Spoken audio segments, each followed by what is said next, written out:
Komunikasi pejabat, cermin kualitas demokrasi.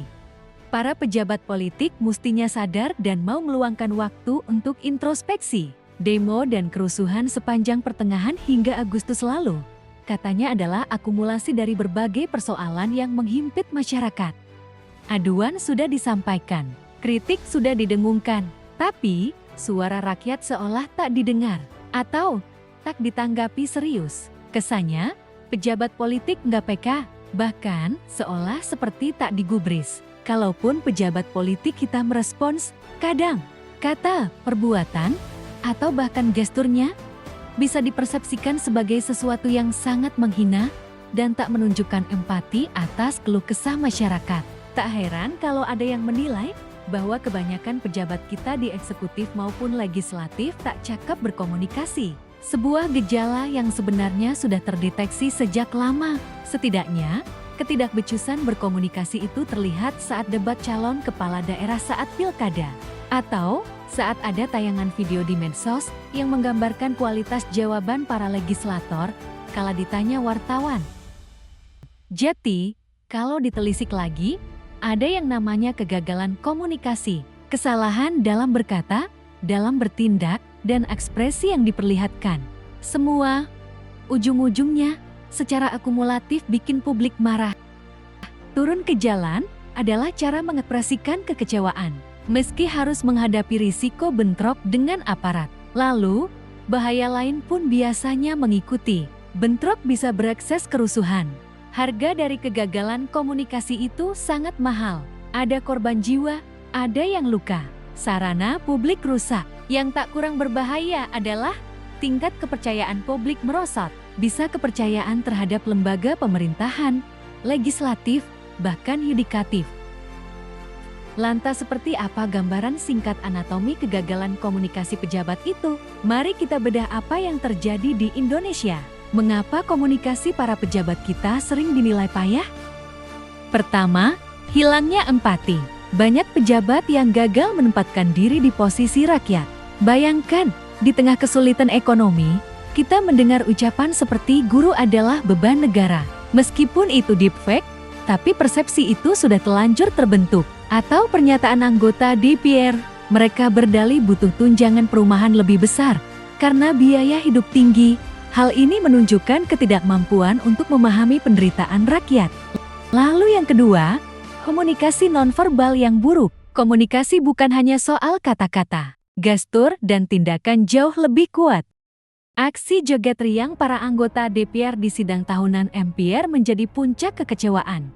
Di tengah penderitaan rakyat, aksi itu mengirimkan pesan yang sangat jelas, kami tidak peduli. Dan ini adalah contoh sempurna bagaimana komunikasi nonverbal bisa menghancurkan citra serta memicu kemarahan massa. Ketiga, respons yang arogan dan kontraproduktif. Ketika dikritik, alih-alih meredam amarah, beberapa pejabat justru menantang atau balik menyerang. Pejabat Bupati Pati Sudiwo, misalnya, dianggap menantang warganya. Ada ucapan yang meluncur dari mulutnya, silakan demo, 50.000 pun kerahkan. Saya tak gentar.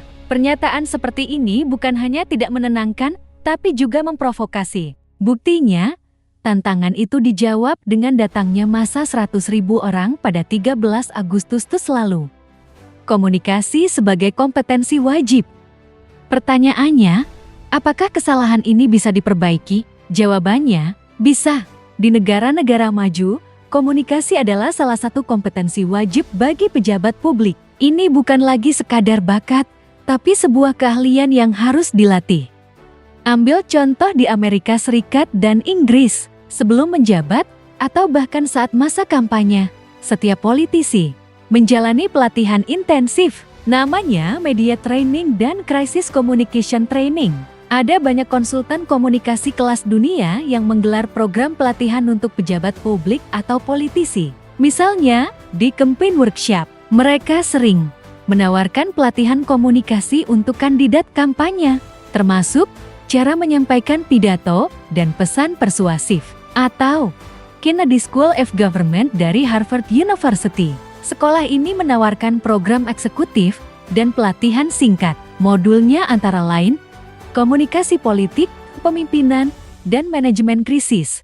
The Brookings Institution juga sering mengadakan seminar dan forum yang melatih pejabat dalam menyampaikan gagasan kebijakan secara efektif kepada publik.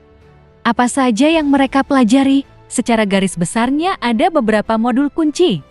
Public speaking dan media relation. Mereka diajarkan cara menjawab pertanyaan wartawan dengan ringkas dan jelas, termasuk bagaimana menghadapi pertanyaan jebakan dan bagaimana tetap berpegang pada pesan kunci mereka. Crisis communication. Modul ini melatih peserta saat menghadapi situasi krisis. Biasanya modul berupa skenario. Misalnya saat ada skandal atau bencana, latihannya adalah bagaimana menyampaikan informasi yang transparan, berempati, dan akuntabel di bawah tekanan. Nonverbal cues, pelatihan bahasa tubuh sangat ditekankan. Mereka dilatih untuk menjaga postur, kontak mata, dan ekspresi wajah agar selaras dengan pesan yang disampaikan. Mereka diajarkan bahwa setiap gestur dapat memengaruhi persepsi publik. Mereka harus sadar bahwa di era digital ini, setiap kata dan gerak-gerik akan menjadi konsumsi publik secara instan. Kesalahan kecil bisa menjadi viral dan memicu gejolak besar.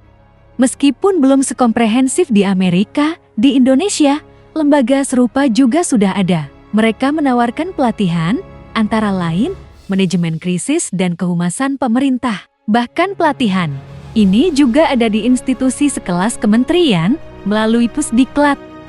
Jadi, apa yang bisa kita simpulkan dari kasus kegagalan komunikasi para pejabat politik? Setidaknya ada 3 pelajaran yang harus dicamkan baik-baik. Pertama, kegagalan komunikasi bukanlah masalah sepele. Ini adalah gejala dari rapuhnya hubungan antara rakyat dan wakilnya.